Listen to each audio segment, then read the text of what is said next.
السلام علیکم ورحمۃ اللہ وبرکاتہ۔ بسم اللہ الرحمن الرحیم،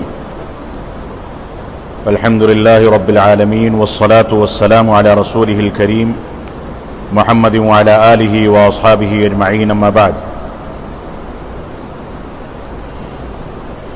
قال المؤلف رحمہ اللہ تعالی: والاساس التي تبنى عليه الجماعة هم اصحاب محمد صلی اللہ علیہ وسلم ورحمهم اللہ اجمعین وهم اہل السنة والجماعة، فمن لم يأخذ عنهم فقد ضل وابتدع وكل بدعة ضلالة والضلالة وأهلها في النار۔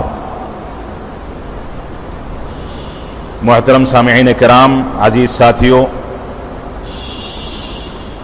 جیسا کہ امام بربہاری رحمۃ اللہ علیہ کی کتاب شرح السنہ سے متعلق گزشتہ ہفتے آپ کے سامنے دو درس پیش کیے گئے، جس میں ایک درس تمہید پر مشتمل تھا اور دوسرا درس امام بربہاری رحمۃ اللہ علیہ کی ابتدائی عبارت پر مشتمل تھا، جس کے اخیر میں جماعت کا تذکرہ آیا تھا۔ امام بربہاری رحمۃ اللہ علیہ نے فرمایا تھا کہ اجتماعیت اور جماعت یہ اہل سنت والجماعت کے بنیادی اصولوں میں سے ہے، جس سے متعلق عبارت تھی فمن السنت لزوم الجماعہ۔ سنت کا تقاضا یہ ہے اور رسول اکرم صلی اللہ علیہ وسلم کا طریقہ یہ ہے کہ ہم جماعت کو لازم پکڑ لیں، اور جو شخص جماعت سے علیحدگی اختیار کرتا ہے اور اس کو چھوڑ دیتا ہے تو وہ اسلام کا وہ قلادہ جو اس کی گردن میں ڈالا گیا تھا وہ اس سے اپنے آپ کو آزاد کرتا ہے، اور وہ گمراہ ہے اور لوگوں کو گمراہ کرنے والا ہے۔ جماعت کے اسی تصور کو مزید بیان کرتے ہوئے مؤلف رحمۃ اللہ علیہ نے ایک مثال قائم کی ہے کہ جماعت سے مراد کیا ہے۔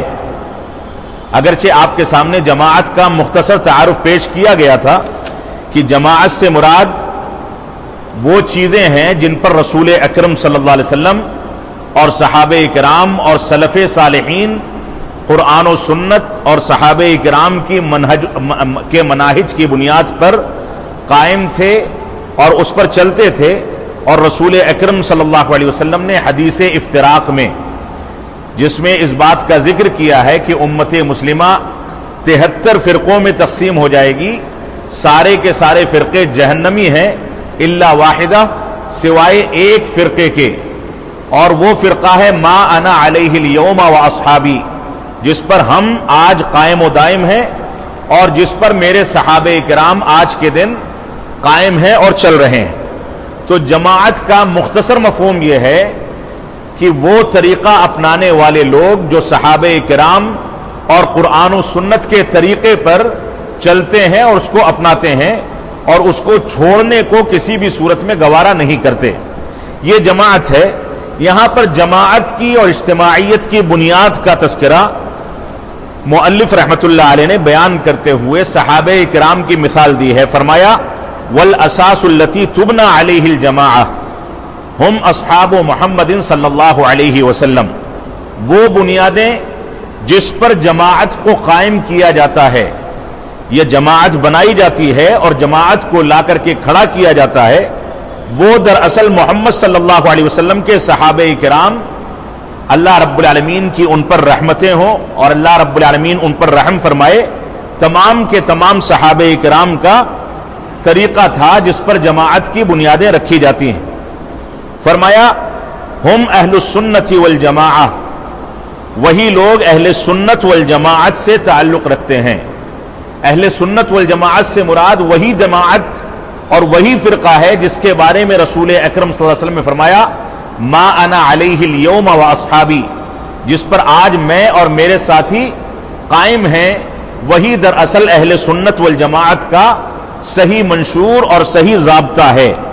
تو فرمایا اصحاب محمد صلی اللہ علیہ وسلم یعنی صحابہ کرام جس چیز پر قائم ہے وہی جماعت کو قائم کرنے کی بنیاد ہے، اور یہی صحابہ کرام اولین اہل سنت والجماعت میں شمار کیے جاتے تھے۔ یعنی سب سے پہلے اہل سنت والجماعت کی بنیادیں انہی صحابہ کرام نے رسول اکرم صلی اللہ علیہ وسلم کی بنیادوں پر اور آپ کی تعلیم و تربیت کی بنیادوں پر قائم کی. فمن لم یأخذ عنہم، فرمایا جو صحابہ کرام اور اہل سنت والجماعت کا طریقہ اختیار نہیں کرتا، فقد ضل وابتدع، تو وہ گمراہ ہو گیا اور اس نے بدعات اختیار کر لی، دین سے بھٹکے ہوئے طریقے کو اپنا لیا. وَكُلَّ بِدْعَةٍ ضَلَالَةٍ، فرمایا ہر بدعت گمراہی ہے. وَالضَّلَالَةُ وَأَهْلُهَا فِي النَّارِ، اور گمراہی کو اپنانے والے یعنی اہل بدعت یہ سارے کے سارے جہنمی ہیں. اللہ رب العالمین نے ان کو دنیا ہی میں جہنم کی وعید سنا دی، اور رسول اکرم صلی اللہ علیہ وسلم کا فرمان کہ جب قیامت کے دن آپ کے سامنے امت مسلمہ کو پیش کیا جائے گا تو فرشتے بعض لوگوں کو روک دیں گے. جب روکیں گے تو رسول اکرم صلی اللہ علیہ وسلم فرمائیں گے کہ یہ تو میری امت کے لوگ ہیں، کیونکہ ان کے اندر علامت نظر آ رہی ہے. وہ علامت ہوگی اعضائے وضو کا چمکنا. یہ امت مسلمہ کی خصوصیت ہے.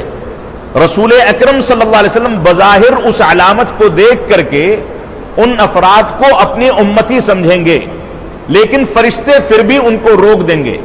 یہاں پر دو بنیادی چیزیں ہمیں سمجھ لینی چاہیے. رسول اکرم صلی اللہ علیہ وسلم کو اپنی زندگی میں علم غیب نہیں تھا، اور نہ ہی قیامت کے دن جب سارے کے سارے انبیاء کرام کا آپ کو سید اور سردار بنایا جائے گا، اور وہ مقام دنیاوی مقام سے کہیں زیادہ واضح ہے کہ رسول اکرم صلی اللہ علیہ وسلم کو شفاعت عظمی بھی عطا کی جائے گی. آپ کی سفارش پر لوگوں کو جہنم سے نکال کر کے جنت میں داخل کیا جائے گا. اس عظیم مقام کے وقت، اس عظیم حیثیت کے حصول کے وقت بھی رسول اکرم صلی اللہ علیہ وسلم کو غیب نہیں معلوم ہوگا. اسی وجہ سے جب فرشتے آپ کے بعض امتیوں کو روک دیں گے جن کے اعضاء و جوارح چمک رہے ہوں گے، تو اللہ کے نبی صلی اللہ علیہ وسلم فرمائیں گے کہ یہ تو میرے امتی ہیں، ان کو کیوں روکا جا رہا ہے؟ تو فرشتے کہیں گے کہ آپ کو نہیں پتا کہ انہوں نے آپ کے بعد یعنی دین میں، آپ کی وفات کے بعد دین میں ثواب کے نام پر اور دین کے نام پر نئی چیزیں ایجاد کر لی. یہ نئی چیزیں جو ثواب کی نیت سے اور دین کے نام پر ایجاد کی جاتی ہیں، یہی بدعت ہے، اور اسی بدعت کو گمراہی کہا گیا. تو اللہ کے نبی صلی اللہ علیہ وسلم فرمائیں گے سحقاً سحقاً، ان کو مجھ سے دور کر دیا جائے. تو وہاں بدعت کی بنیاد پر اللہ کے نبی صلی اللہ علیہ وسلم کو سفارش سے روک دیا جائے گا. یہ بنیادی طور سے بدعتیوں کے لیے وعید ہے، جس کا تذکرہ اس عظیم روایت کے اندر بھی کیا گیا. تو مؤلف رحمۃ اللہ علیہ نے فرمایا کہ ہر بدعت گمراہی ہے، اور ہر گمراہی اور گمراہی کو اختیار کرنے والے اہل بدعت یہ جہنمی ہیں اور دوزخی ہیں اگر وہ بدعت پر مر جاتے ہیں. لیکن اگر بدعت سے توبہ کی ان کو دنیا میں توفیق مل جائے تو ایسی صورت میں ان کو اللہ رب العالمین کی مشیت کے حوالے کیا جائے گا. ایک بات. دوسری بات، اہل سنت والجماعت کا یہ بھی ضابطہ ہے کہ دنیا میں بدعت کرنے والے اگر بدعات مفسقہ کرتے ہیں، یہ ایک بنیادی مسئلہ ہے جو ہمارے اصول و ضوابط پر قائم ہے. بدعات مفسقہ کرتے ہیں یعنی ایسی بدعتیں جن کو انجام دینے والا گنہگار ہے، فاسق ہے، فاجر ہے، تو ایسی صورت میں ان کے معاملات آخرت میں اللہ رب العالمین کے حوالے کیے جائیں گے. ان پر جہنمی ہونے کا فتویٰ نہیں دیا جا سکتا عمومی لحاظ سے، اور خصوصی لحاظ سے تو فتویٰ کسی کے بارے میں جہنمی ہونے کا دینا یہ اہل سنت والجماعت کے ضابطے کے خلاف ہے. لیکن اگر دنیا میں بدعات کو انجام دینے والا بدعت مکفرہ کرتا ہے، بدعت مکفرہ کرتا ہے، ایسی بدعات کو انجام دیتا ہے جو بدعتیں انسان کو کفر تک پہنچاتی ہیں، تو ایسی صورت میں اس کے لیے آخرت میں نجات کا امکان نہیں ہے اور وہ حقیقت میں جہنمی ہوگا. لیکن اس پر بھی اہل سنت والجماعت حجت قائم کیے بغیر کفر کا فتویٰ لگانے کے قائل نہیں ہے. یہ فتویٰ لگانے کا کام خوارج کا ہے. اہل سنت والجماعت کے اصولوں سے بھٹک جانے والے لوگوں کا ہے. تو مؤلف رحمۃ اللہ علیہ نے فرمایا کہ ہر بدعت گمراہی ہے اور ہر گمراہی اہل بدعت کو جہنم میں لے جانے والی ہے. امام بربہاری رحمۃ اللہ علیہ نے یہاں پر جماعت کی بنیاد کے بارے میں صحابہ کرام کی زندگی کو اسوہ قرار دیا ہے. یعنی جماعت جس بنیاد پر قائم ہوتی ہے وہ بنیاد صحابہ کرام کا اسوہ ہے. اس سلسلے میں قرآن و سنت کے بے شمار دلائل ہم کو مل جائیں گے. اللہ رب العالمین نے ارشاد فرمایا سورہ توبہ کی آیت نمبر 100 کے اندر، آیت نمبر 100 کے اندر اللہ رب العالمین کا فرمان ہے والسابقون الاولون من المہاجرین والانصار والذین اتبعوہم باحسان رضی اللہ عنہم ورضوا عنہ. اللہ رب العالمین نے ارشاد فرمایا جو لوگ پہلے اسلام لائے، چاہے وہ مہاجرین میں سے ہوں یا انصار میں سے، یعنی رسول اکرم صلی اللہ علیہ وسلم کے ساتھ یا آپ کے آگے پیچھے مدینہ کی جانب ہجرت کرنے والے صحابہ کرام ہوں، یا مدینہ میں رہ کر کے مہاجر صحابہ کرام کا تعاون کرنے والے انصار صحابہ کرام، جو بھی ہوں جو شروع میں اور ابتدا میں اسلام لائے اور جن لوگوں نے ان صحابہ کرام کی پیروی کی، دین کو صحیح طریقے سے پیش کرتے ہوئے، اللہ رب العالمین ان سے راضی ہو گیا اور وہ اللہ رب العالمین سے راضی ہو گئے. یہاں صحابہ کرام اور صحابہ کرام کے منہج پر چلنے والوں کی ایک تعریف اللہ رب العالمین نے یا ان کے لیے ایک بشارت اللہ رب العالمین نے ذکر فرمائی ہے. وہ بشارت ہے بہت عظیم بشارت، رضی اللہ عنہم ورضوا عنہ، کہ صحابہ کرام سے بھی اللہ رب العالمین راضی ہو گیا اور اللہ رب العالمین ان سے راضی ہو گیا اور وہ اللہ رب العالمین سے راضی ہو گئے.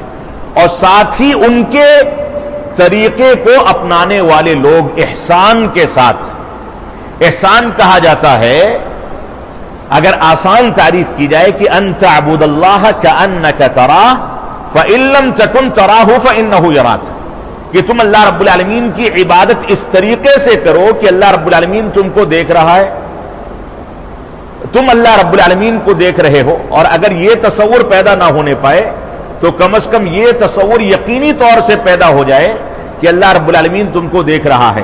یہ عبادات کو اللہ رب العالمین کے رضامندی کے لیے انجام دینے کے نتیجے میں پیدا ہونے والی ایک صفت ہے جس کو شرعی اصطلاح میں احسان کہا جاتا ہے. یہاں پر انہی کے بارے میں فرمایا واتبعوہم باحسان، صحابہ کرام کی اتباع اور پیروی کرنے والے احسان کے ساتھ، یعنی مکمل خشوع و خضوع کے ساتھ، مکمل اخلاص کے ساتھ پیروی کرنے والے، ان سے بھی اللہ رب العالمین راضی ہوا اور اللہ رب العالمین سے یہ راضی ہو گئے. اسی طریقے سے دوسری دلیل کی اس سے مراد صحابہ کرام ہیں.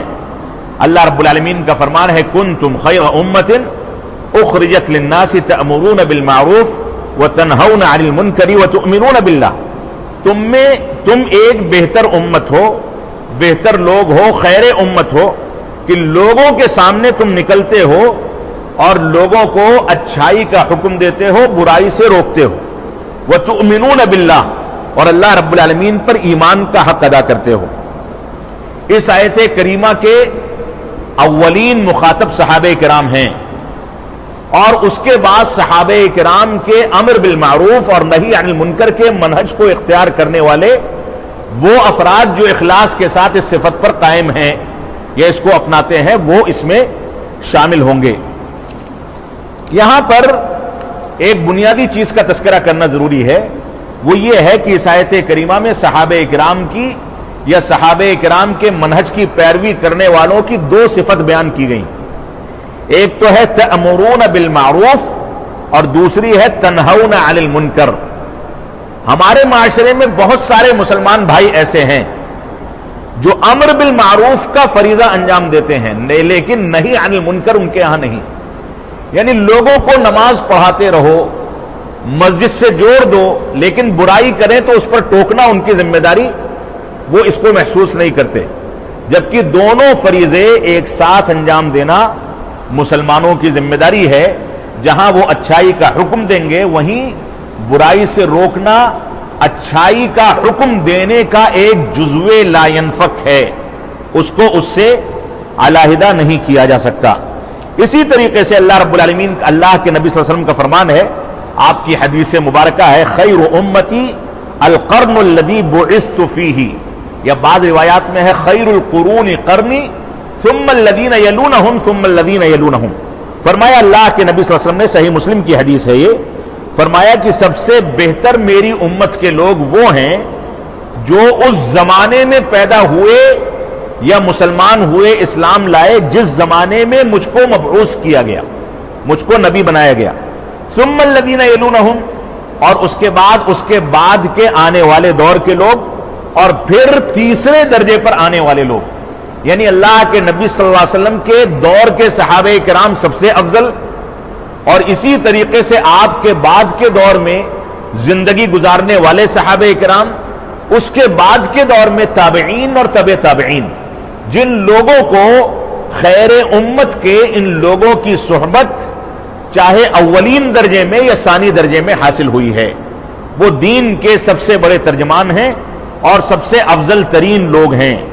اس آیت، اس مبارک حدیث میں اللہ کے نبی صلی اللہ علیہ وسلم نے صحابہ کرام کے منہج کا اور صحابہ کرام کی فضیلت کا تذکرہ فرما دیا ہے۔ اسی طریقے سے اس کی ایک دلیل ہے، اللہ کے نبی صلی اللہ علیہ وسلم کا فرمان ہے، مسند احمد اور ابو داؤد وغیرہ کی روایت ہے، سنن ترمذی ابن ماجہ میں بھی یہ روایت موجود ہے، اور علامہ البانی رحمۃ اللہ علیہ نے اس کو صحیح قرار دیا ہے۔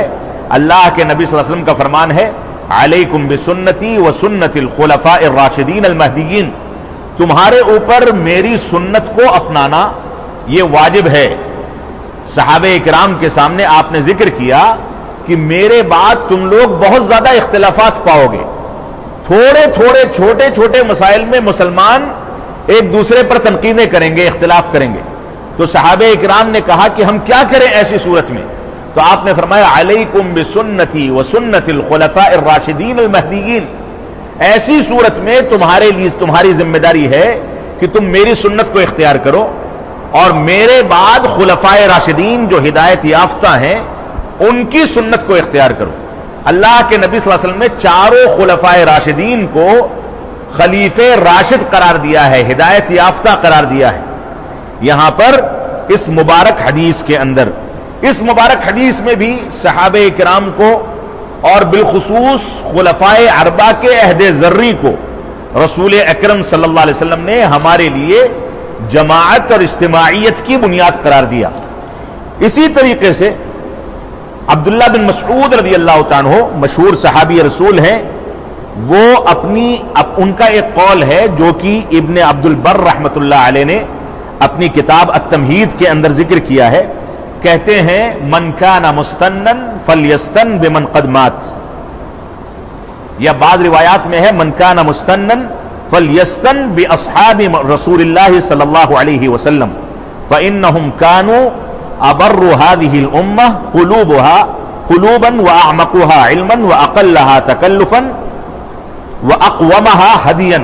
فرمایا کہ جس کو ہدایت حاصل کرنی ہے، طریقہ پکڑنا ہے، وہ طریقہ پکڑے رسول اکرم صلی اللہ علیہ وسلم کے ساتھیوں یعنی صحابہ کرام کی زندگی سے، کیونکہ یہ صحابہ کرام امت میں سب سے زیادہ صاف دل کے لوگ تھے، اور سب سے زیادہ گہرا علم رکھنے والے تھے، سب سے کم تکلف کرنے والے تھے، اور سب سے زیادہ سیدھی ہدایت کی جانب رہنمائی کرنے والے تھے۔ ان لوگوں کے طریقے کو پکڑا جائے، لہذا یہی طریقہ جماعت قائم کرنے اور اجتماعیت قائم کرنے کا سب سے بنیادی اور مضبوط ضابطہ قرار پاتا ہے۔ اسی طریقے سے مؤلف رحمۃ اللہ علیہ نے یہاں پر اہل بدعت کا تذکرہ کیا ہے۔ اہل بدعت کا تذکرہ کیا یعنی جن لوگوں کا طریقہ ہم اختیار کرتے ہیں، ان لوگوں کے بارے میں مؤلف رحمۃ اللہ علیہ نے یہاں پر بنیاد بنائی کہ صحابہ کرام کو بنیاد بنا کر کے جماعت اختیار کی جائے، اور ان کے لیے دعائیں کی، اور ان کو اہل سنت والجماعت قرار دیا، اور ساتھ میں یہ بھی فرمایا جو ان کے طریقے کو اختیار نہیں کرتا وہ گمراہ ہے۔ تو گمراہ لوگ کون سا طریقہ اختیار کرتے ہیں، اس کی جانب تھوڑا سا اشارہ کر کے میں آگے بڑھوں گا۔ گمراہ لوگ دور حاضر میں بہت سارے طریقے اختیار کر سکتے ہیں، خوارج کا ایک طریقہ ہے، ماتریدیہ کا ایک طریقہ ہے، مرجیہ کا ایک طریقہ ہے، قدریہ کا ایک طریقہ ہے، مشبہہ کا ایک طریقہ ہے، ممثلہ کا ایک طریقہ ہے، جو اللہ رب العالمین کے اسماء و صفات میں تبدیلی کرتے ہیں، اس کا انکار کرتے ہیں، اس کو بندوں سے مشابہت دیتے ہیں یا مماثلت دیتے ہیں، یا اسی طریقے سے اس کی کیفیت بیان کرتے ہیں، یا خوارج جو اللہ رب العالمین کی آیات جو کفار کے بارے میں ہے اس کو مسلمانوں پر فٹ کرتے ہیں، یا مسلمانوں کے علماء کی تکفیر کرتے ہیں، یا حکام کے خلاف خروج کو جائز سمجھتے ہیں، یہ سارے کے سارے گمراہ فرقے ہیں۔ ان سے بچنا ہماری ذمہ داری ہے۔ گمراہ فرقوں کا یہ طریقہ ہے، یہ سب کے سب گمراہ ہیں اور ہر گمراہی جہنم میں لے جانے والی۔ اسی طریقے سے کلمہ توحید لا الہ الا اللہ، اس کی مختلف تعبیرات ہمارے مسلمانوں کی جانب منسوب بعض مکاتب فکر نے پیش کی ہیں۔ مثال کے طور پر صحابہ کرام کہتے ہیں کہ لا الہ الا اللہ کا معنی ہے لا معبود بحق الا اللہ، کہ اللہ رب العالمین کے علاوہ کوئی معبود حقیقی نہیں ہے، یہ اس کا معنی ہے۔ اگر ہم اس کے ظاہری معنی پر جائیں، ظاہری معنی کا ترجمہ کریں تو ہم غلطی پر ہیں۔ ظاہری معنی کیا بنتا ہے؟ لا الہ الا اللہ، نہیں ہے کوئی معبود سوائے اللہ کے۔ اگر ہم اتنا کہیں کہ نہیں ہے کوئی معبود سوائے اللہ کے تو یہ بات حقیقت کے خلاف ہے۔ حقیقت کے خلاف کیوں ہے؟ کیونکہ بہت سارے معبودان باطلہ ہیں جن کی پوجا کی جاتی ہے، اور ان سے اعتقاد رکھنے والے ان کے سامنے اپنی مشکلات رکھتے ہیں، اور ان کی کبھی کبھار مشکلات دور بھی ہو جاتی ہیں۔ یہ ایک الگ مسئلہ ہے کہ مشکل دور کرنے والا کون ہے، لیکن بظاہر وہ یہ سمجھتے ہیں کہ ہمارے اس پیر و مرشد نے یا پتھر سے بنائے ہوئے اس صنم نے ہماری مشکل کو دور کر دیا۔ تو اگر کلمہ توحید کا ظاہری معنی، لفظی معنی کیا جائے کہ نہیں ہے کوئی معبود سوائے اللہ کے، تو سلف کے مفہوم کے خلاف ہے۔ صحابہ اکرام کہتے ہیں اس کا صحیح معنی یہ ہے کہ لا معبود بحق الا اللہ، کہ اللہ کے علاوہ کوئی معبود حقیقی نہیں ہے۔ معبود تو بہت سارے ہیں لیکن حقیقی معبود کوئی نہیں۔ جس کو بھی پوجا جاتا ہے وہ معبود ہے، لیکن حقیقی معبود نہیں ہے، بلکہ وہ باطل ہے۔ اس کو ماننا اور تسلیم کرنا ہمارے منہج کے خلاف۔ اسی طریقے سے بعض لوگوں نے صحابہ کرام کی اس تعبیر کی مخالفت کرتے ہوئے فرمایا، کہا کہ لا الہ الا اللہ کا معنی ہے لا حاکم الا اللہ، لا حاکم الا اللہ۔ یہ خوارج اور خوارج سے متاثر لوگوں کی تعبیر ہے کہ اللہ کے علاوہ کوئی حاکم نہیں ہے۔ اسی بنیاد پر یہ لوگ فیصلہ کرتے ہیں وَمَن لَّمْ يَحْكُمْ بِمَا أَنزَلَ اللَّهُ فَأُولَٰئِكَ هُمُ الْكَافِرُونَ، کہ جو لوگ اللہ کی نازل کردہ چیزوں کے ذریعے فیصلہ نہیں کرتے وہ کافر ہیں۔ بے شمار افراد ہیں اس مفہوم پر کلمہ توحید کی تعبیر پیش کرنے والے۔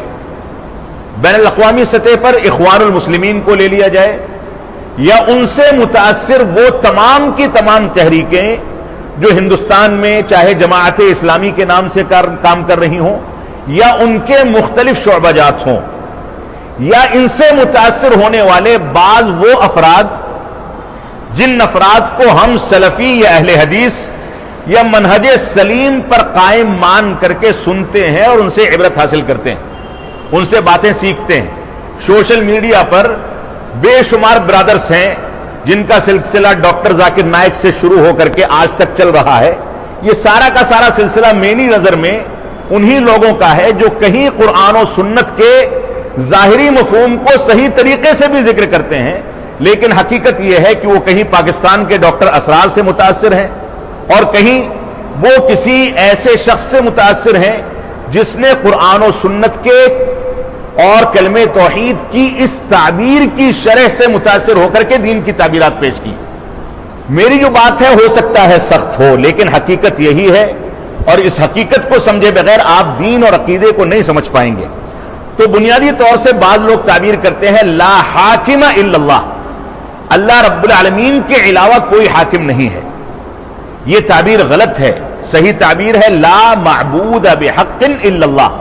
اسی طریقے سے بعض لوگ جو گلی گلی بستر لے کر کے اور بوری بستر لے کر کے ٹہلتے ہیں، مسجدوں میں گھومتے ہیں، مسجدوں میں ٹھہرتے ہیں، ان میں سے ان کے بڑے علماء اور قائدین اس کی تعبیر کرتے ہیں لا غالب الا اللہ.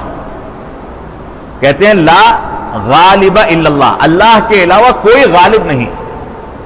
یہ تعبیر بھی صحابہ اکرام کے منہج کے خلاف ہے. اور آپ سمجھ لیں کہ کلمہ توحید کی تعبیر اگر غلط ہوگی تو ایسی صورت میں دین کی تمام تعبیرات باطل ہوتی چلی جائیں گی.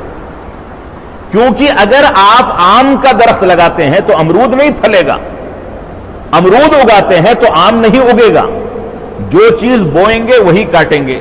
جب بنیاد میں خلل ہوگا تو نتائج غلط نکلیں گے. تو یہ بعض تعبیرات تھی جس کا تذکرہ میں نے آپ کے سامنے کر دیا، اس کی تفصیل میں نہیں جانا چاہتا.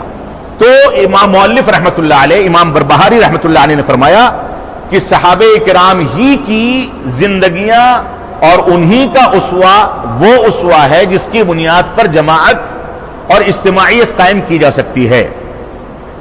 اور یہی اہل سنت والجماعت ہیں، یہی صحیح منشور اور صحیح منہج پر قائم ہیں، یہی لا معبود بحق الا اللہ کی تعبیر پیش کرتے ہیں. اور ان کے علاوہ جو ہیں وہ غلط تعبیرات پیش کرنے والے اور گمراہی کے راستے کو اختیار کرنے والے ہیں، اور گمراہی جہنم میں لے جانے والی ہے. لیکن آپ اس بات کو قطعاً نہ سمجھیں کہ شرح میں جن لوگوں کا نام لیا گیا اس عبارت کی بنیاد پر میں یہ کہہ رہا ہوں کہ وہ گمراہ ہے. ان کا حوالہ ہم ان کے معاملات کو ہم اللہ رب العالمین کے حوالے کرتے ہیں. انہوں نے غلط تعبیر کی ہے. اہل سنت والجماعت کا ایک طریقہ یہ ہے جو آج ہی کے درس میں آگے آئے گا کہ وہ باطل نظریے کی مکمل تردید پیش کرتے ہیں. کسی آدمی کو ہدف بنانا ان کا مقصود نہیں ہوتا کہ کسی شخصیت کو ہدف بنا کر کے وہ اس کے اوپر حکم لگائیں. لیکن ان کی تعبیرات اور غلط نظریات کی تردید کے نتیجے میں اگر کوئی لپیٹ میں آتا ہے تو اس کا تذکرہ کرنا تاکہ لوگوں کو ان کے نظریات سے بچایا جا سکے، یہ بھی ان کی ذمہ داری ہے.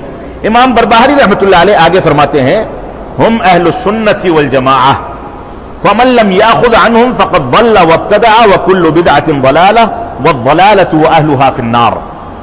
کہ یہ اہل سنت والجماعت ہیں، جو ان سے ہدایت اختیار نہیں کرتا وہ گمراہ ہے، اور جو گمراہ ہے وہ جہنمی ہے، اور جو جہنمی ہے اس کو اللہ رب العالمین جو تعبیر آپ کے سامنے بدعت مفسقہ اور مکفرہ کی پیش کی گئی اس کے تناظر میں اس عبارت کو آپ سمجھ سکتے ہیں.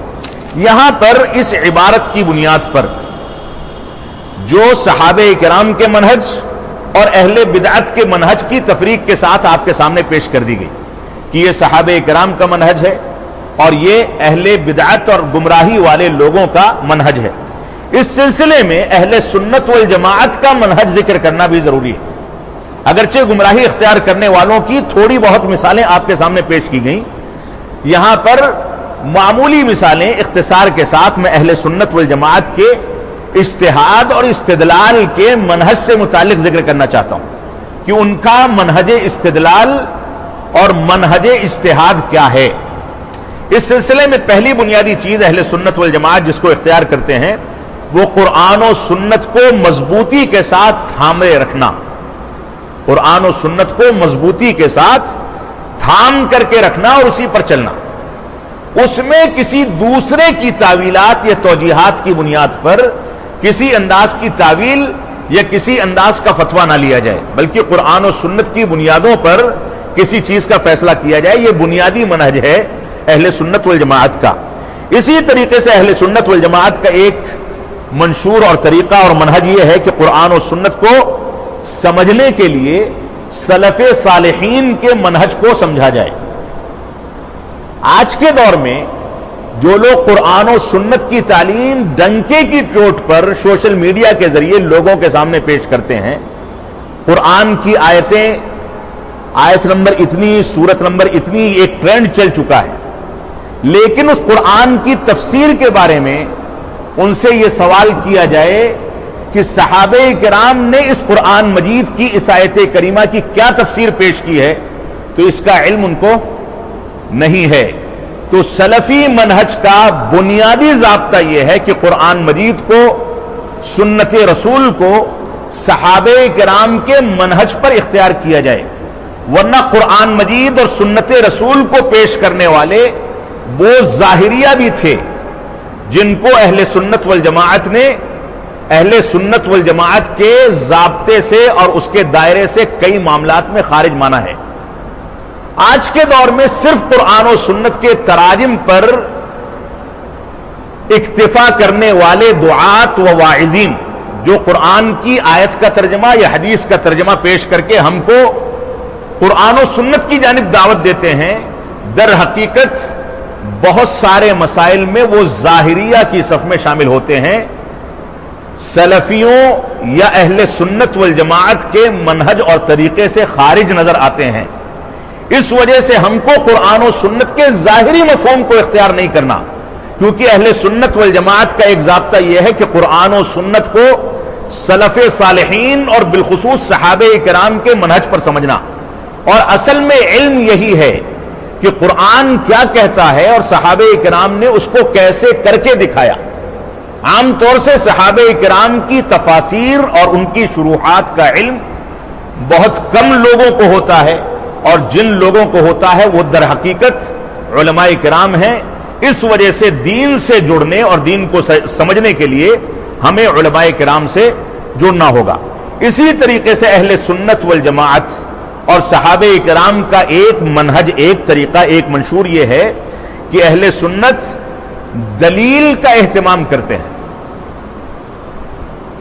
اپنی مرضی سے، اپنی توجیہ و تعویل کے ذریعے کوئی عالم کوئی بات بتاتا ہے تو اس پر اعتماد نہیں کرتے، بلکہ اعتماد کرتے ہیں دلیل پر، جو دلیل قرآن و سنت سے وارد ہوئی ہے اور اس دلیل کی بنیاد پر صحابہ کرام نے اس کی تفسیر و شرح ہمارے سامنے پیش کی. اس دلیل پر وہ اعتماد کرتے ہیں. یہ بھی اہل سنت والجماعت کا بنیادی ضابطہ اور بنیادی منہج ہے. لہذا وہ تعویل اور ہر قسم کی تبدیلی اور اپنی عقل کے ذریعے قرآن و سنت کو پیش کرنے کے منہج کی تردید کرتے ہیں اور صحابہ کرام کے طریقے کو اختیار کرتے ہیں، کیونکہ صحابہ کرام نے رسول اکرم صلی اللہ علیہ وسلم سے ڈائریکٹ علم حاصل کیا ہے، اور اس بات کا امکان موجود ہی نہیں ہے کہ صحابہ کرام غلطی کریں اور دوسرے صحابہ کرام اس پر خاموشی اختیار کریں. اور اہل سنت والجماعت نے اسی وجہ سے یہ بھی ضابطہ ذکر کیا ہے کہ قرآن و سنت کا وہ نمونہ جو صحابہ کرام نے ہمارے سامنے پیش کیا، یا قرآن و سنت کی وہ شرح و تفسیر جو صحابہ کرام نے ہمارے سامنے ذکر کی، وہ ہمارے لیے حجت اور دلیل ہے. لیکن کوئی ایک صحابی رسول اگر قرآن و سنت کے بارے میں کوئی بات پیش کرتا ہے اور وہ بات پیش کرنے میں وہ تنہا ہے، کسی دوسرے صحابی رسول سے اس کو نہ حمایت حاصل ہے، اور بسا اوقات ایسا بھی ممکن ہے کہ وہ بات دوسرے صحابہ کرام تک نہ پہنچی ہو، لہذا انہوں نے اس کی مخالفت بھی نہ کی ہو، تو ایسی صورت میں اس ایک صحابی رسول کا قول ہمارے لیے حجت نہیں ہو سکتا. کیونکہ بعض صحابہ کرام کے بارے میں یہاں تک ملتا ہے کہ سورہ اخلاص کو اور بعض قرآنی صورتوں کو قرآن کی صورت نہیں مانتے تھے، لیکن یہ ان کی انفرادی رائے تھی، اور اپنی زندگی کے آخری دور میں ان لوگوں نے اس سے توبہ کر کے رجوع بھی کر لیا. اگر ان کے دور کے پہلے فتوے کو دیکھا جائے تو کوئی آدمی یہ کہہ سکتا ہے کہ اس صحابی رسول کا یہ فتویٰ ہے، لہذا میں قرآن مجید کی ان صورتوں کو قرآن مجید سے خارج مانتا ہوں، تو اس کی یہ بات قابل اعتماد نہیں مانی جائے گی، کیونکہ ایک صحابی رسول کا فتویٰ ہمارے لیے حجت اور دلیل نہیں ہے، الا یہ کہ صحابہ کرام کی تائید یا صحابہ کرام کی تردید کی بنیاد پر ہم کوئی فیصلہ کریں. تو تیسرا بنیادی ضابطہ یہ ہے کہ اہل سنت والجماعت دلائل کی بنیادوں پر فیصلہ کرتے ہیں اور توجیہ و تعویل سے اپنے آپ کو بچاتے ہیں. دلائل قرآن مجید کے دلائل، جس کو لغوی لحاظ سے سمجھنا یعنی عربی زبان پر قدرت حاصل کرنا، یہ بھی اہل سنت والجماعت کا، علماء کرام کا خاص منہج ہے۔ قرآن مجید کو عربی لغت کے لحاظ سے سمجھے بغیر کوئی شخص اگر قرآن مجید کے تراجم دیکھ کر کے ترجمہ پیش کرتا ہے، اس کی آیات کی تفسیر پیش کرتا ہے اور عربی زبان سے واقف نہیں ہے، تو بہت ممکن ہے کہ وہ بڑی سے بڑی غلطی کر بیٹھے۔ اس وجہ سے عربی زبان سے واقف نہ ہونے والے لوگ اگر دعوت و تبلیغ میں اصولی باتیں پیش کرتے ہیں تو زیادہ امکان یہ ہے کہ وہ غلطیاں کریں گے۔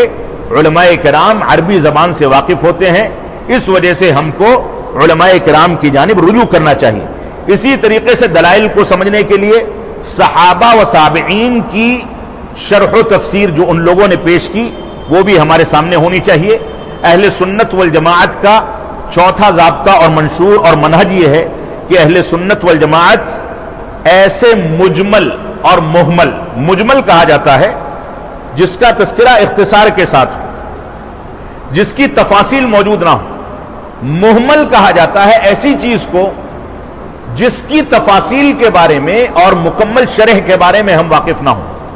تو مجمل و محمل الفاظ، محمل بلکہ آپ لغوی شرح کے لحاظ سے کہیں کہ ایسے الفاظ جن کا معنی ہم کو ملتا ہی نہیں، جن کا معنی ہم کو ملتا ہی نہیں، اور مجمل الفاظ جن کی تفسیر یا جن کی شرح ہم کو سلف صالحین سے نہیں ملتی۔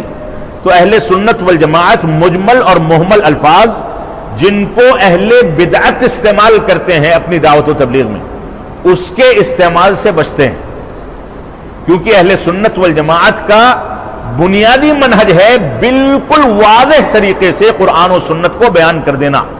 اب وہ مجمل و محمل جو طریقہ اہل بدعت کا ہے اس کو اختیار کر کے قرآن و سنت کے بارے میں لوگوں کے درمیان شبہات پیدا نہیں کرتے، بلکہ دو ٹوک بات کرتے ہیں۔ اور پہلے بات آئی تھی کہ علم، قرآن و سنت جو ہے وہ علم کی بنیادوں پر قائم ہے، اور علم کہا جاتا ہے ہوا ما تیقن علیہ، جس پر یقین حاصل کر لیا جائے۔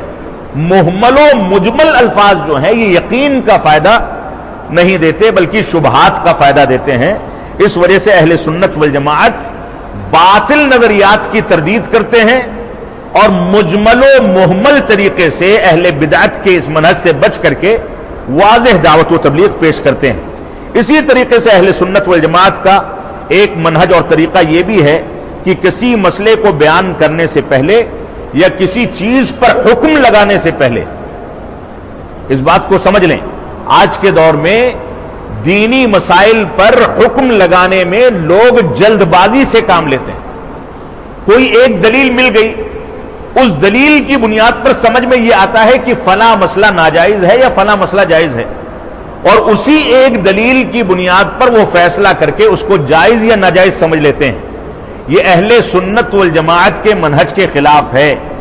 اہل سنت والجماعت کا منہج یہ ہے کہ کسی بات پر حکم لگانے سے پہلے یا کسی بات کا فتویٰ دینے سے پہلے یا کوئی فیصلہ کرنے سے پہلے تمام دلائل اس مسئلے کے اکٹھا کرتے ہیں۔ ایک مسئلے پر اگر 100 دلیلیں ہیں، 200 دلیلیں ہیں، 1000 دلیلیں ہیں تو وہ ساری دلیلوں کو کھنگالیں گے اور اس کے بعد علماء کرام اور صحابہ کرام کی شروحات کو دیکھیں گے، تب جا کر کے اس مسئلے میں فیصلہ کریں گے۔ ایک دلیل کی بنیاد پر فیصلہ کرنا یہ اہل سنت والجماعت کے منہج کے خلاف ہے۔ اس وجہ سے فیصلہ کرنے، فتویٰ دینے میں ہم کو کبھی بھی جلد بازی سے کام نہیں لینا چاہیے، جو کہ ہمارا بدقسمتی سے وتیرہ بن چکا ہے۔ اسی طریقے سے اہل سنت والجماعت کا عقیدے کے بارے میں بھی جو منہج ہے اس کا تذکرہ بھی آپ سے کر دیا جائے۔ عقائد کے بارے میں اہل سنت والجماعت صرف قرآن مجید اور سنت رسول پر اکتفا کرتے ہیں، اس کے علاوہ کسی چیز پر اعتماد نہیں کرتے۔ قرآن کیا کہتا ہے اور صحیح احادیث کیا کہتی ہیں، اسی کی بنیاد پر عقیدے کے ضوابط بنائے جائیں گے، اس کے علاوہ کوئی چیز اختیار نہیں کی جائے گی۔ اسی طریقے سے اہل سنت والجماعت کے منشور اور ان کے منہج میں، ان کے ضابطے میں یہ بھی شامل ہے کہ عقائد کے باب میں بلکہ فضائل کے باب میں اور تمام کی تمام چیزوں میں صرف صحیح احادیث پر اعتماد کرتے ہیں۔ ضعیف اور موضوع روایات اور ایسی روایات جن روایات پر محدثین نے کلام کیا ہے اور ان روایات اور حدیث کی تائید کسی صحیح سند کی حدیث سے نہیں ہوتی، اس پر اعتماد نہیں کرتے، اس سے کنارہ کشی اختیار کر لیتے ہیں۔ اس سلسلے میں صحیح حدیث پر اعتماد کرنے میں اہل سنت والجماعت کے یہاں متواتر بھی قابل حجت ہے، متواتر حدیثیں بھی قابل حجت ہیں۔ متواتر حدیث کہا جاتا ہے جو سلسلہ وار ہم تک پہنچتی ہے، اسلاف نے، محدثین نے، علماء کرام نے بار بار اس کو ذکر کیا ہے، اتنی زیادہ اہل علم سے وہ منتقل ہوتی ہے کہ اس کا انکار ممکن نہیں ہے۔ اسی طریقے سے خبر احاد کو بھی وہ حجت سمجھتے ہیں۔ اہل بدعت کا طریقہ یہ ہے کہ خبر واحد کو حجت نہیں سمجھتے۔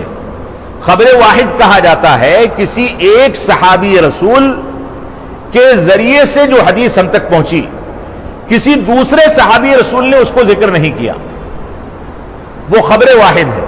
لیکن خبر واحد ہماری نظر میں حجت اور دلیل ہے، کیونکہ دوسرے صحابہ کرام نے اگرچہ اس کی تائید نہیں کی ہے، لیکن وہ بات ان تک پہنچی اور انہوں نے خاموشی اختیار کی، اور باطل پر خاموشی اختیار کرنا یہ صحابہ کرام سے ممکن نہیں ہے۔ خبر احاد پر، اس کی دلیل پر ایک چھوٹی سی مثال ہمارے سامنے ہو سکتی ہے کہ جب قبلہ بدل گیا تو اللہ کے نبی صلی اللہ علیہ وسلم نے مسجد نبوی میں اس بات کا اعلان کیا۔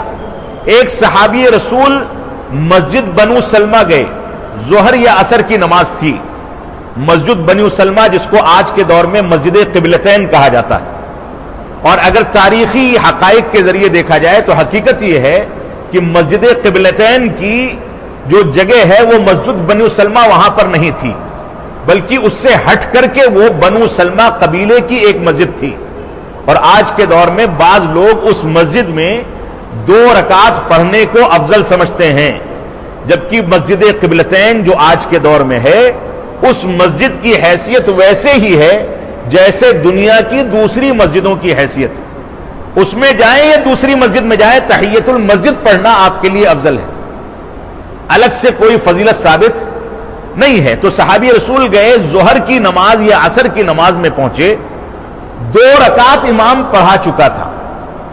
غالب یہ ہے کہ وہ صحابی رسول ظہر کی نماز مسجد نبوی میں رسول اکرم صلی اللہ علیہ وسلم کے پیچھے ادا کر کے گئے ہوں گے، اور اس کے بعد وہاں جلدی جلدی پہنچے ہوں گے۔ وہاں سے بمشکل 1 کلومیٹر سے کم کا فاصلہ ہے، یعنی آدمی اگر گھوڑے پر یا تیز رفتار سراوری پر جائے تو چند منٹوں میں وہاں پہنچ سکتا ہے۔ انہوں نے اسی 2 رکعت کے بعد اعلان کیا آواز دے کر کے کہ اللہ کے نبی صلی اللہ علیہ وسلم نے اعلان کر دیا ہے کہ قبلہ بدل چکا ہے، اب بیت المقدس یعنی مسجد اقصی کے بجائے مسجد حرام مکہ مکرمہ یعنی خانہ کعبہ کی جانب رخ کر لیا جائے۔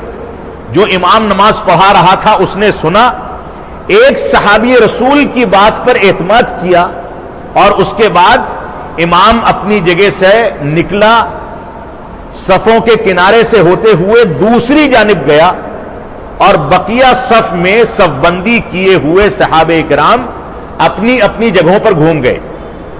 یعنی مسجد اقصی مسجد قبلتین کے جہت کے لحاظ سے اس جانب ہے اور خانہ کعبہ اس جانب ہے، بالکل مخالف جہت میں۔ اور آج کے دور میں ایک اور بات میں آپ کو ذکر کر دوں، قبلتین کیا یہ واقعہ رسول اکرم صلی اللہ علیہ وسلم کے دور کا ہے، اور ماضی قریب میں اب سے 40-50 سال کے اندر کی مدت ہوئی ہوگی، مسجد بنو سلمہ جس کو مسجد قبلتین کہا جاتا ہے، اس مسجد کو تعمیر کرنے والا اسامہ بن لادن تھا، جو اس وقت وہاں کی لادن کمپنی کا سول انجینئر تھا۔ وہاں کے علماء کرام اس بات کو ذکر کرتے ہیں، یہ بات میں قصدن آپ کے سامنے ذکر کرنا چاہتا ہوں، اور علماء کرام اس بات کو دلیل بھی بناتے ہیں کہ مسجد قبلتین کی ذمہ داری کنسٹرکشن کی جب اسامہ بن لادن کو دی گئی تو اس نے اپنی بدعت کا ایک ثبوت وہاں پر چھوڑ دیا، اور وہ ثبوت اس بات کی دلیل ہے کہ وہ بدعتی ہے۔ اور بعض میں شیخ ابن باز رحمۃ اللہ علیہ نے اس کو سمجھایا، سمجھانے کے باوجود اس نے رجوع نہیں کیا، تو وہاں کے علماء کرام نے اس کے خارجی ہونے پر اتفاق کر لیا کہ وہ خارجی ہے، کیونکہ وہ مسلم حکام کی تکفیر کرتا ہے یا ان کے خلاف کم از کم خروج کرتا ہے۔ تو اس نے جب تعمیر کی مسجد تو نقشے کے خلاف اس مسجد میں دو قبلے بنائے جو اس کے ڈیزائن میں آج بھی شامل ہیں۔ دونوں جانب محراب نما آثار ملتے ہیں۔ نماز تو خانہ کعبہ کی جانب ہوتی ہے، لیکن قبلتین کی جانب کے آثار بنائے گئے ہیں کہ اس جانب بھی قبلہ تھا، جبکہ اس کی کوئی ضرورت کسی مسجد میں محسوس نہیں کی جانی چاہیے۔ تو یہ ایک لطائف درس میں سے ایک بات آپ کے سامنے ذکر کر دی گئی۔ تو اہل سنت والجماعت کا عقیدہ جو ہے، اس عقیدے کے بارے میں، عقیدے کے منہج کے بارے میں آپ کے سامنے ایک بات یہ رکھی گئی کہ وہ متواتر حدیث کو بھی حجت مانتے ہیں، خبر احاد کو بھی حجت مانتے ہیں۔ اسی طریقے سے عقیدے کے باب میں صحابہ اکرام کا منہج ایک یہ بھی ہے کہ نصوص اور دلائل کو سمجھنا یہ فہم صحابہ کے فہم پر ہوتا ہے۔ دلائل کو سمجھنے کے لیے صحابہ کرام کے فہم کو وہ لوگ سمجھتے ہیں اور ان کے اقوال پر مبنی فہم کو لوگوں کے سامنے پیش کرتے ہیں۔ صحابہ کرام سے باہر نکل کر کے وہ دلیل کو کسی کے سامنے پیش کرنے کو جائز نہیں سمجھتے، بلکہ یہ طریقہ اہل بدعت کا ہے کہ وہ صحابہ کرام کے علاوہ دوسرے لوگوں کے فہم کو لوگوں کے سامنے پیش کرتے ہیں، صرف صحابہ کرام کے فہم کو نظر انداز کرتے ہیں۔ اسی طریقے سے عقیدے کے باب میں اہل سنت والجماعت کا ایک منہج یہ ہے کہ اس چیز کو مان لیا جائے، تسلیم کر لیا جائے جو وحی کے ذریعے ثابت ہو۔ یہ وحی چاہے قرآن مجید کی ہو یا سنت رسول کی ہو، حقیقی طور پر غور و فکر کرنے کے بعد دلائل کی بنیادوں پر ان چیزوں کو تسلیم کر لینا، یہ بھی اہل سنت والجماعت کا ایک منہج ہے، طریقہ ہے۔ اسی طریقے سے عقیدے کے باب میں اہل سنت والجماعت کا ایک طریقہ یہ بھی ہے کہ وہ علم کلام اور علم فلسفہ سے اپنے آپ کو بچا کر کے رکھتے ہیں۔ علم کلام اور علم فلسفہ، آج کے دور میں بے شمار مدارس اسلامیہ ایسے ہیں جو قرآن و سنت سے زیادہ اپنے طلبہ کو علم کلام اور علم فلسفہ کی تعلیم و تربیت پر توجہ دے کر کے اس کا علم سکھاتے ہیں، جبکہ اس کی کوئی ضرورت نہیں ہے۔ ہمارا علم اور ہمارا دین اور ہمارا منہج تو بالکل واضح ہے، اور وہ منہج ہے قال اللہ و قال الرسول۔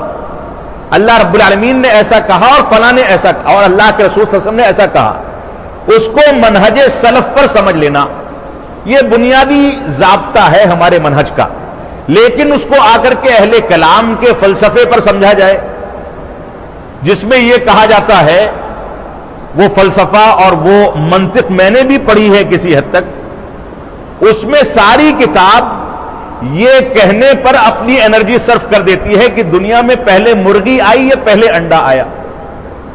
اور ہم لوگ اپنی طالب علمی کے دور میں، ہمارے ایک استاد تھے، منطق کی تھوڑی سی چیزیں ہم کو اصول و ضابطے کے طور پر بتائی جاتی تھی۔ چھوٹا سا رسالہ تھا، چند گھنٹیاں تھیں، جس کو اب سنابل کے منہج سے خارج کر دیا گیا ہے اور اس کی جگہ پر دوسری کتابیں شامل کر دی گئی ہیں، تاکہ قرآن و سنت کے وہ غلط تعویلات جو اہل کلام منطقہ اور فلسفے کے اصول سے پیش کرتے ہیں، اس کی تردید کو سمجھا جا سکے، اس وجہ سے وہ پڑھایا جاتا ہے۔ ہمارے استاد تھے، بہت نیک اور صالح انسان تھے، مولانا سعود صاحب رحمۃ اللہ علیہ۔ ان کی کم عمری میں وفات ہو گئی، اللہ رب العالمین ان کو جنت الفردوس میں اعلی مقام عطا فرمائے۔ ہم دیکھتے تھے کہ پچھلے پہر بیٹھ کر کے وہ جس کتاب کو پڑھانا ہے اس کتاب کا گھنٹوں مطالعہ کیا کرتے تھے، گھنٹوں مطالعہ کرتے تھے، اور اس کے بعد کلاس میں حاضر ہوتے تھے۔ اور وہ خود بھی اس بات کو مانتے تھے اور ہم نے بھی اس بات کو لطیفہ اور چٹکلا بنا رکھا تھا کہ یہ ایک ایسی کتاب ہے جس کا پہلا حصہ مدرس بھی سمجھتا ہے اور طلبہ بھی سمجھتے ہیں، دوسرا حصہ صرف مدرس سمجھتا ہے، اور تیسرا حصہ نہ طلبہ سمجھتے ہیں نہ مدرس سمجھتا ہے۔ یہ علم کلام اور علم فلسفہ کی حقیقت ہے، جس پر ہمارے بعض ماتریدی مسلک کو ماننے والے مدارس اسلامیہ توجہ دے کر کے قرآن و سنت کے منہج سے کنارہ کشی اختیار کر رہے ہیں. یہ افسوس کا مقام ہے. تو علم کلام اور علم فلسفہ کی طرف یہ لوگ کسی بھی صورت میں اہل سنت والجماعت بالخصوص عقیدے کے باب میں مائل نہیں ہوتے ہیں، اور نہ ہی وہ غیب کے معاملات کو اپنی عقل پر تولتے ہیں. فلسفہ اور کلام کا نتیجہ ہے، علم فلسفہ اور علم کلام کا نتیجہ ہے کہ غیبی امور کو بھی لوگوں نے اپنی عقل پر تولنا شروع کر دیا، اور اسی کو ہمارے شرعی اصطلاح میں عقلانیت کہا جاتا ہے، جو اخوان المسلمین کی ایک دوسری حقیقت ہے جس کو کہا جاتا ہے عقلانیت. قرآن و سنت کے دلائل اور صحابہ کرام کی شروح و تفاسیر کو ان کے ظاہری معنی پر سمجھنے کے بجائے اپنی عقل پر تولنا. یہ حدیث ہماری عقل میں نہیں بیٹھتی، لہذا حدیث کا انکار کر دو. آپ تفہیم القرآن اٹھا کر کے دیکھ لیں، خلافت و ملوکیت اٹھا کر کے دیکھ لیں، مولانا مودودی رحمت اللہ علیہ کی دوسری کتابیں اٹھا کر کے دیکھ لیں، اخوان المسلمین کے علماء کرام چاہے وہ وفات پا چکے ہوں رحمہم اللہ یا باحیات ہوں حفظہم اللہ، اللہ رب العالمین ان کو صحیح منہج کی توفیق عطا فرمائے، ان لوگوں کے ہاں علم کلام اور علم عقل و علم فلسفہ قرآن و سنت پر مقدم ہے. اسی وجہ سے یہ قرآن و سنت کے دلائل کو اپنی عقل پر تولتے ہیں. عقل سمجھ پاتی ہے تو ایسی صورت میں وہ اس کو تسلیم کرتے ہیں، نہیں سمجھ پاتی تو اس کا انکار کر دیتے ہیں.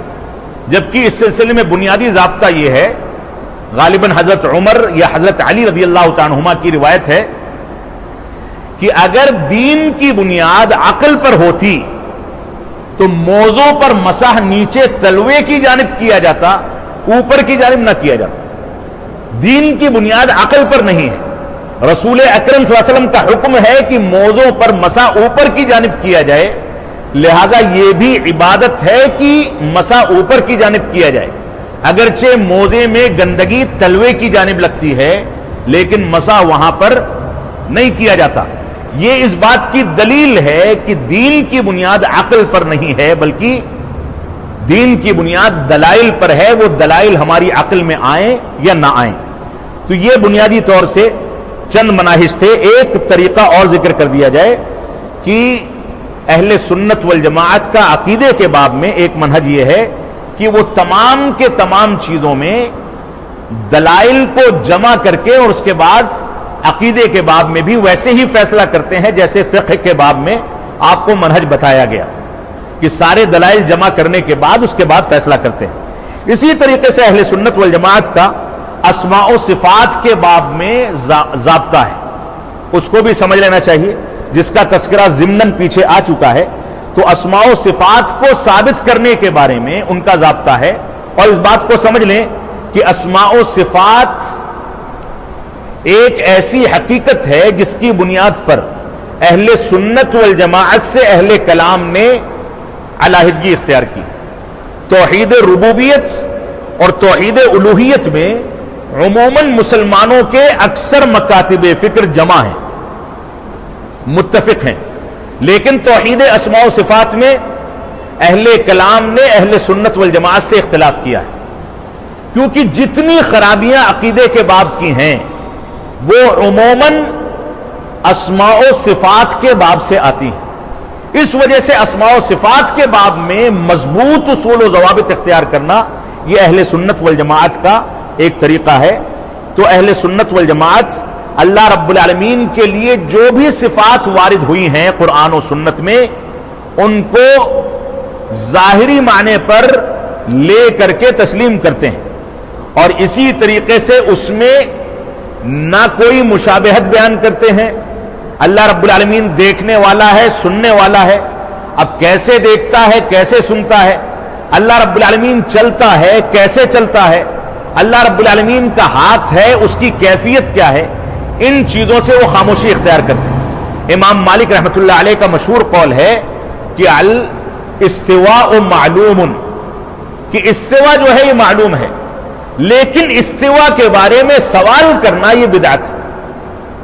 کیونکہ استوا کی کیفیت سے کہ اللہ رب العالمین عرش پر کیسے مستوی ہے، اس کیفیت سے صرف اور صرف اللہ رب العالمین واقف ہے۔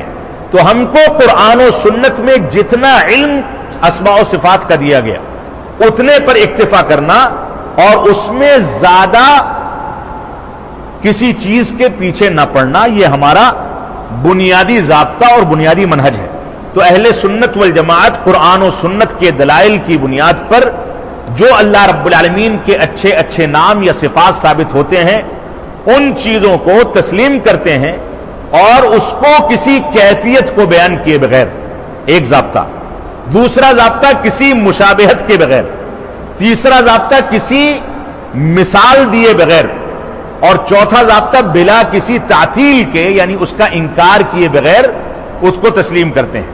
اشاعرہ نے بعض صفات کا انکار کر دیا، مشبہہ نے اللہ کی صفات کو بندوں کی صفات کے مشابہ قرار دیا، اسی طریقے سے بعض لوگوں نے اس کی کیفیت بیان کی، بعض لوگوں نے اس کی مثال بیان کی۔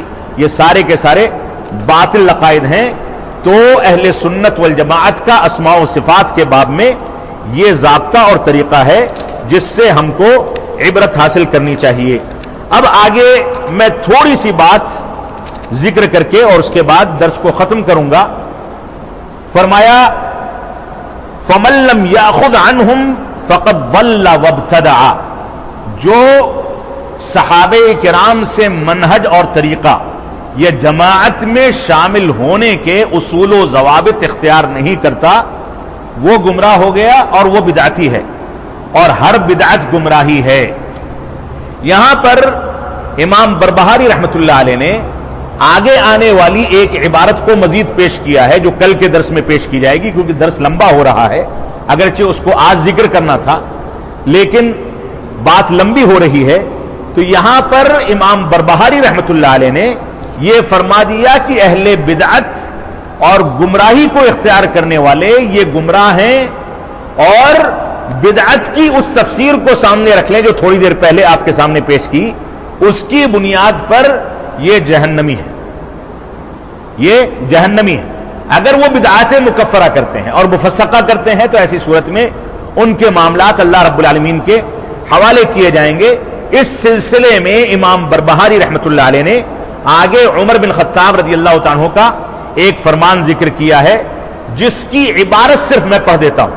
فرمایا عمر بن خطاب رضی اللہ عنہ فرماتے ہیں لا عذر لأحد فی ضلالۃ رکبہا حسبہا ہدی ولا فی ہدی ترکہ حسبہ ضلالہ فقد بینت الامور وثبتت الحجہ وانقطعت العذر۔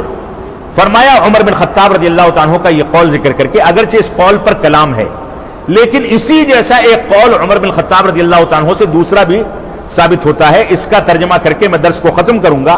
فرماتے ہیں کہ عمر بن خطاب رضی اللہ عنہ کا فرمان ہے کسی سے کوئی عذر قابل قبول نہیں ہوگا، کیونکہ ہدایت، جو آدمی ہدایت کو ہدایت سمجھ کر کے گمراہی کو اختیار کرتا ہے، یعنی گمراہی اختیار کرتا ہے لیکن لوگوں کے سامنے یہ ثابت کرتا ہے کہ یہ ہدایت کا راستہ ہے، اس کی اس تعویل اور اس نظریے کو کسی بھی لحاظ سے قبول نہیں کیا جا سکتا۔ اور اسی طرح سے وہ شخص جو گمراہی سمجھ کر کے ہدایت کی نشر و اشاعت کرتا ہے اس کے طریقے کو بھی قبول نہیں کیا جا سکتا، کیونکہ تمام کے تمام امور قرآن و سنت میں اور صحابہ کرام کے منہج میں بالکل واضح ہو چکے ہیں۔ شروع میں ذکر کیا گیا کہ یہ ایک ایسا راستہ ہے جس کی رات بھی دن کے طریقے سے بالکل روشن ہے، اس میں کسی انداز کی کوئی حجت اور کسی انداز کا کوئی عذر قابل قبول نہیں ہے، کیونکہ ساری چیزیں واضح کر دی گئیں۔ تو اس کے بعد فرمایا فقط بینت الامور، تمام کے تمام معاملات کو بیان کر دیا گیا، حجت قائم ہو گئی اور عذر منقطع ہو گیا۔ اس کی بنیاد پر انشاءاللہ کل کے درس میں آگے کی شرح آپ کے سامنے پیش کی جائے گی۔ اللہ رب العالمین ہم کو سلف صالحین کے منہج کو مکمل طریقے سے اختیار کرنے، اس کا احترام کرنے، اس کی دعوت و تبلیغ کرنے کی توفیق عطا فرمائے۔ ہم جب تک جئیں تب تک اسلام پر جئیں، جب ہمارا خاتمہ ہو تو ایمان پر ہو. وصلی اللہ علی نبینا محمد وعلی آلہ وصحبہ وسلم. والسلام علیکم ورحمۃ اللہ وبرکاتہ.